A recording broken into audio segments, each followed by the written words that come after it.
YouTube. A very good afternoon to you, sir. Afternoon. Great to join you guys again. Thank you for joining us. How are things your side of the world, weather-wise? How is it going that side? Yeah, so for us, January is right in the middle of winter for us. So it's been very cold, very wet. It's very cloudy today. So maybe slightly different to you guys. But yeah, things are good. We're kind of doing well, thank you. Yeah, I exciting love that. times. Yeah, can't relate. We have some sun this side, and gosh, I think today was like 30 degrees and started off the morning with a long walk, burning and basking in the sun. But we thank God for another day, regardless. Absolutely. Well, it was -1 when I got up, and I was, scraping the car with frost on the windows. So yeah, Oh my very goodness. different. The joys. We accept it nonetheless. It's blessings. We do. Now, Ian, We do. yeah. As I've mentioned, a very important conversation, and gosh, I think there's so many elements to it. But I think what I want to start off by sort of talking about, I think, is an overview of the different ways that pornography can affect a person and their surroundings, and maybe even having the conversation around pornography in places like the church. Because I know sometimes we shy away from having these conversations. Just talk us through that.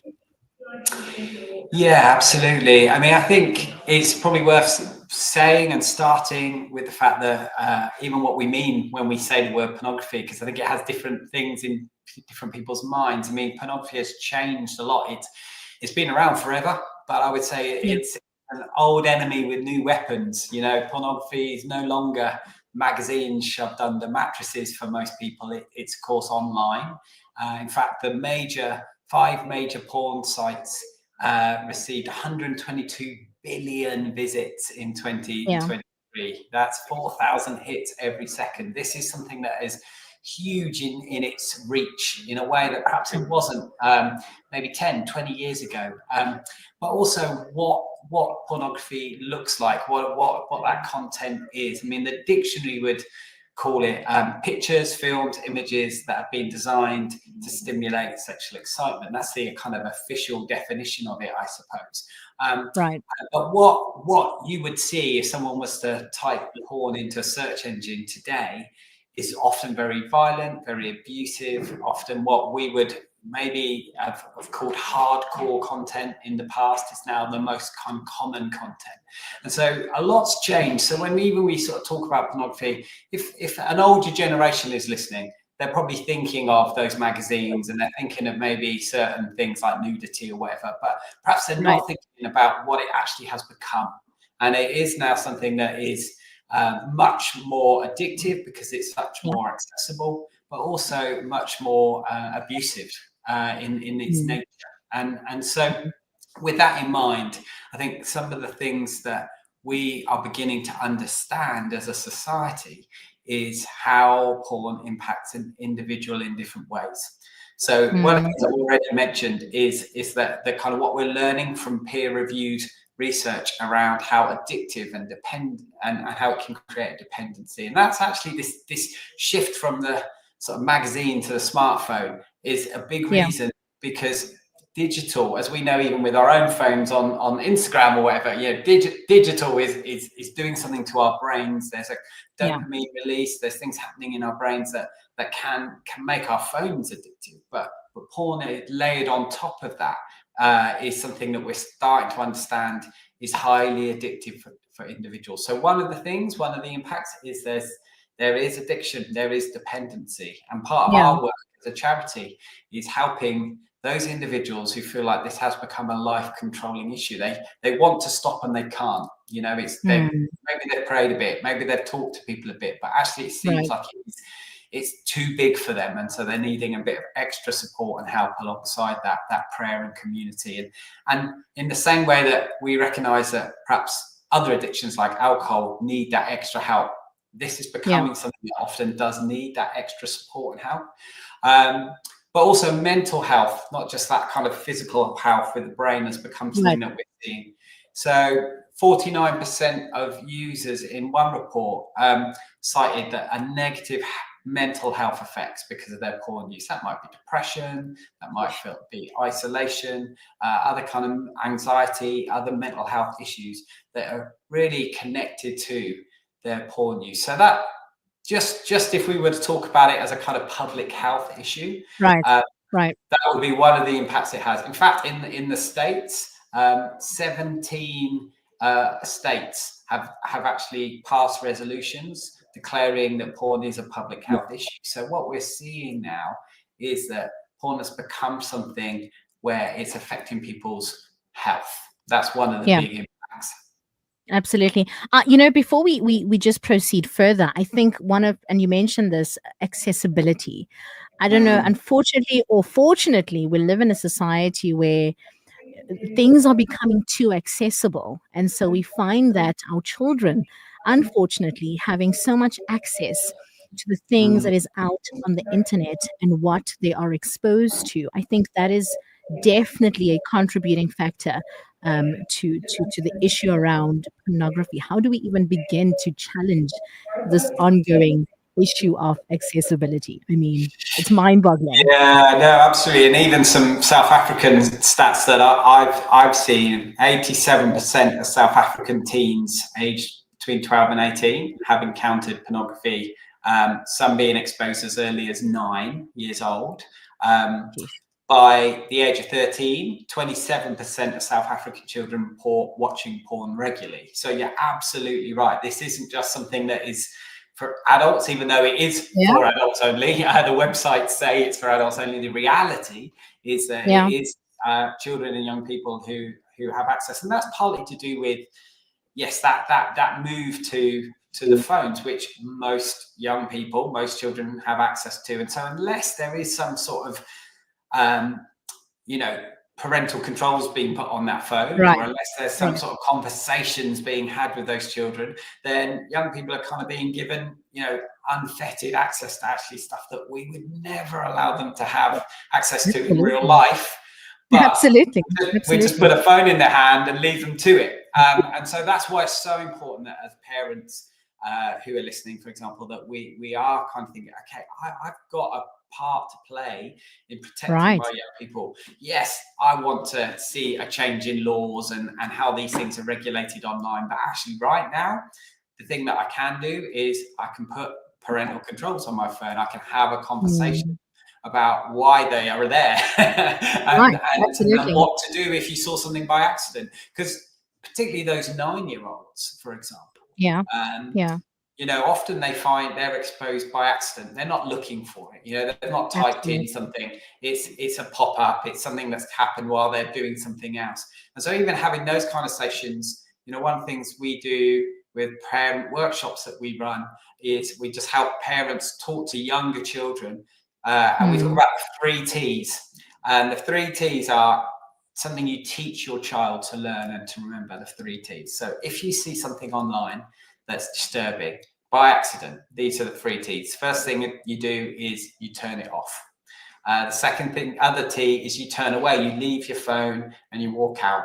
And then the third T is you tell me, and you won't get in trouble. I'm not going to tell you off. I'm not going to be angry with you, because I actually want to know this has happened, so I as your mum, your dad, your carer, your guardian, I can actually help make sure that doesn't happen again. So even a simple conversation like that, even with younger children, is part of what parents can be doing. As they get older, it's probably more conversations about what is this doing? Why is this unhelpful? Why is this harmful? But even when they're younger, you don't have to explain pornography. You can do it in an age appropriate way. You can say there's good pictures and there's bad pictures. There's things online that are great fun, and there's some things that can actually be harmful for us. And so we want you to know that we've got some things that are going to stop you seeing things that we've put on your phone. But if you ever did see something, remember those 3 T's, for example. So that's one of the things I think that we can learn, whether, we don't enjoy talking about this stuff, but if we don't talk about it, their friends at school will be, that the social media platforms are. And so it's really important that we as parents are making sure that our voice is being heard as well. A very interesting conversation. Ian Henderson from The Naked Truth. We're talking about the impact or the negative influence that pornography has. Now, I want to take it back to how pornography relates, or rather, how it affects how we relate to others, especially when it comes to objectification as well as betrayal trauma. Walk us through that. Yes, absolutely. So if one of the ways in which porn might impact people is their health, I think another key way that it impacts people is their relationships. Both actually Yeah. their relationship with themselves, how they see themselves. Often people, struggling with self-esteem, body image issues because of maybe what they're viewing, but also really importantly how they relate to and react and respond to other people, whether they're in a relationship or not. So, for Yeah. example, people who maybe aren't in relationships, but their ideas about relationships are being shaped by pornography, it means they're going to show up in that relationship in a way that's perhaps toxic or unhealthy or selfish or even abusive. Again, we see that with young people. If you think about, teenagers who are kind of perhaps watching pornography before they're actually in significant relationships with somebody. That might be 10 years of them watching something that is giving them warped ideas about relationships, warped ideas about sex and what's healthy in Yeah. relationships.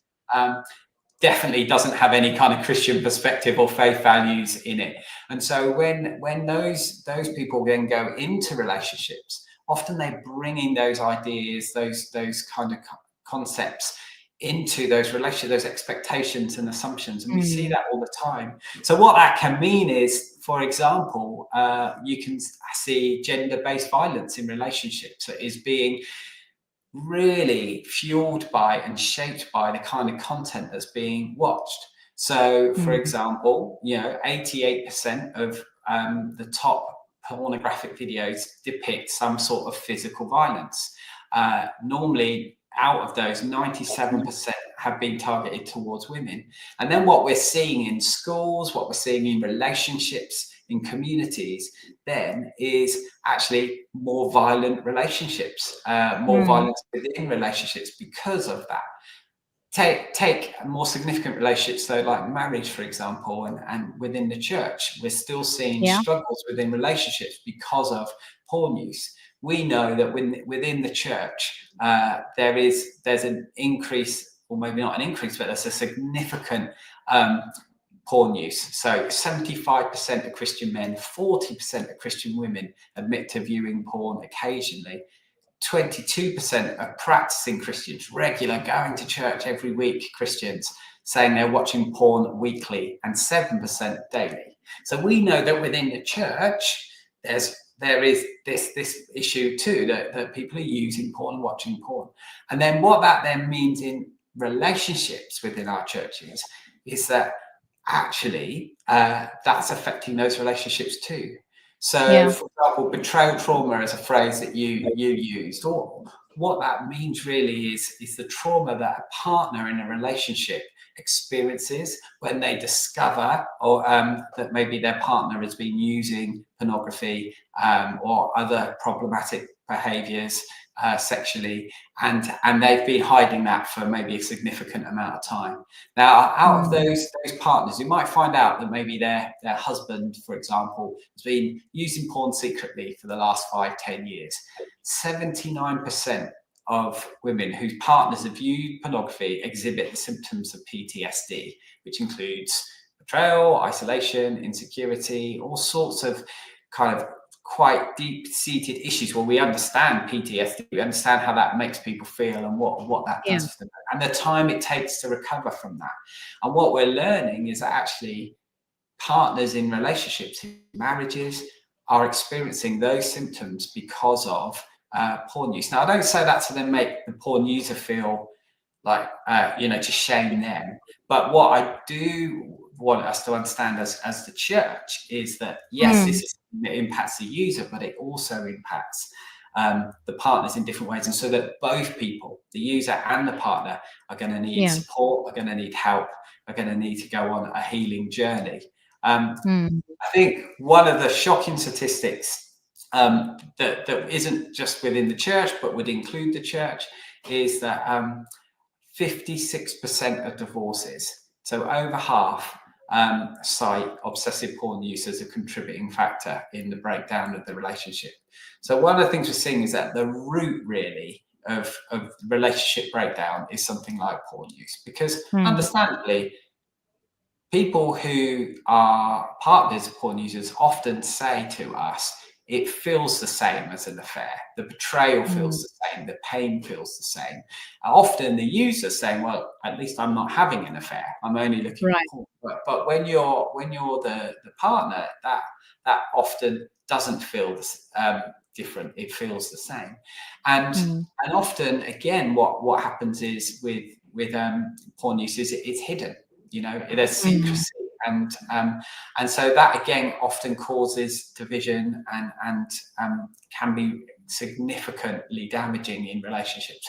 So this is some of the stuff that we're seeing. That it's interesting because lots of people, particularly when they're younger, think, oh, is it going to help me in my relationships? If I look at some porn, am I going to learn some things? Is it going to, or even counsellors in some contexts have sort of said, oh, maybe this will help your struggling in your marriage. Maybe some porn will help. What we actually know is it's very damaging for relationships and can cause these kind of significant issues like betrayal trauma.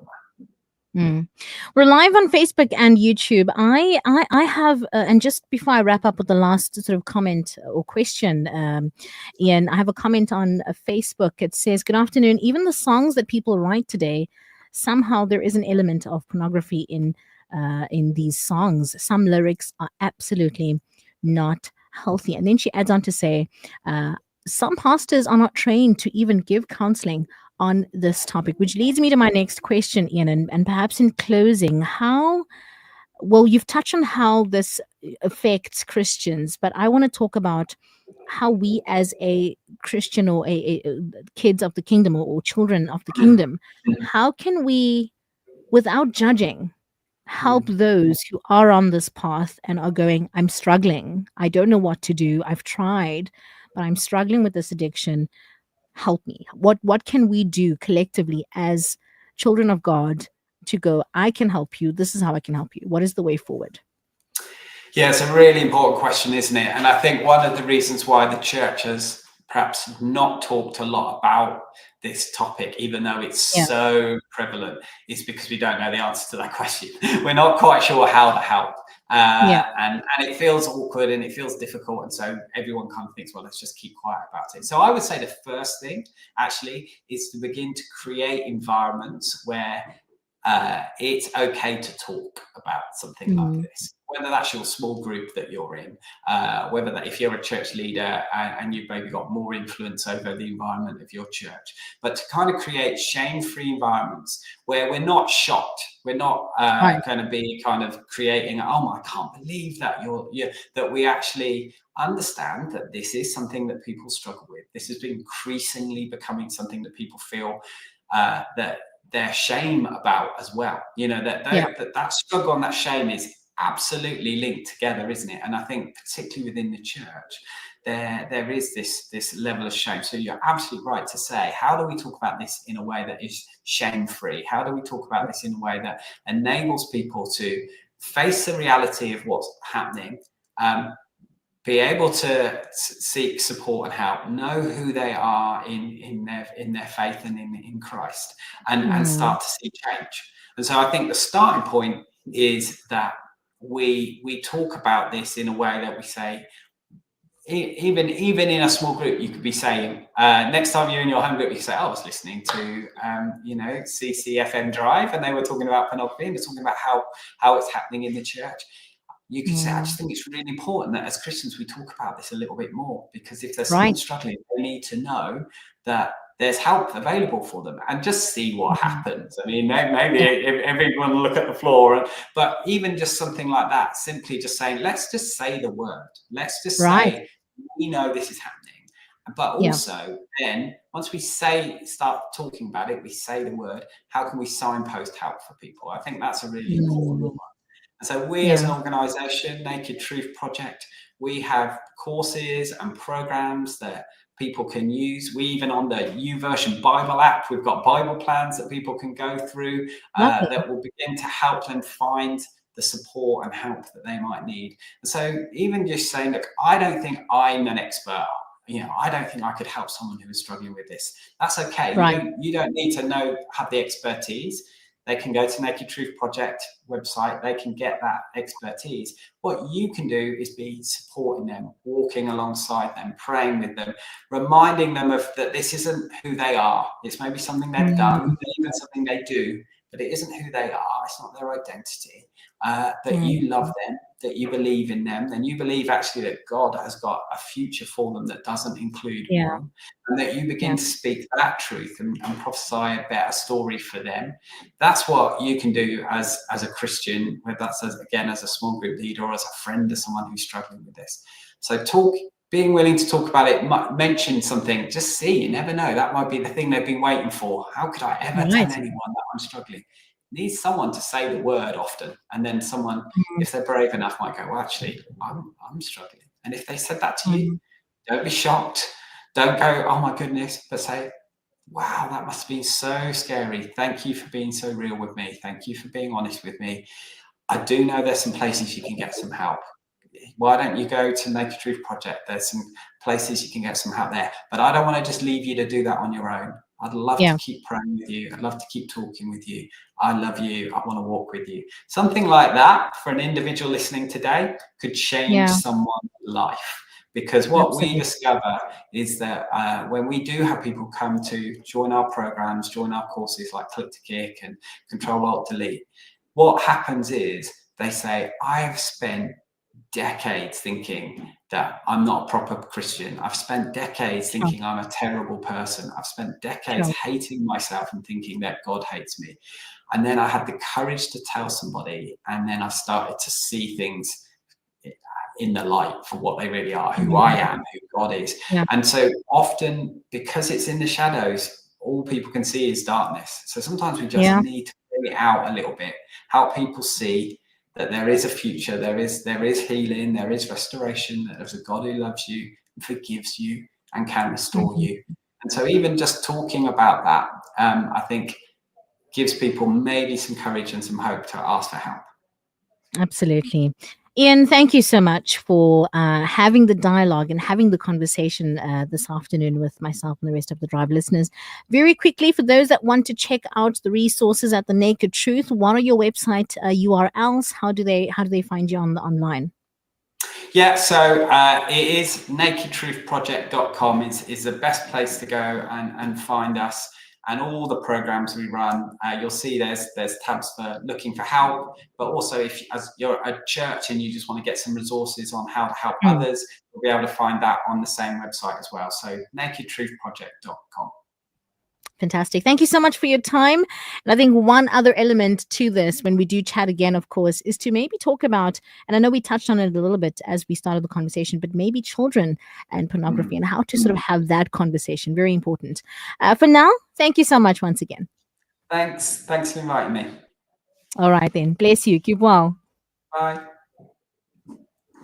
There you have it. That was Ian Henderson.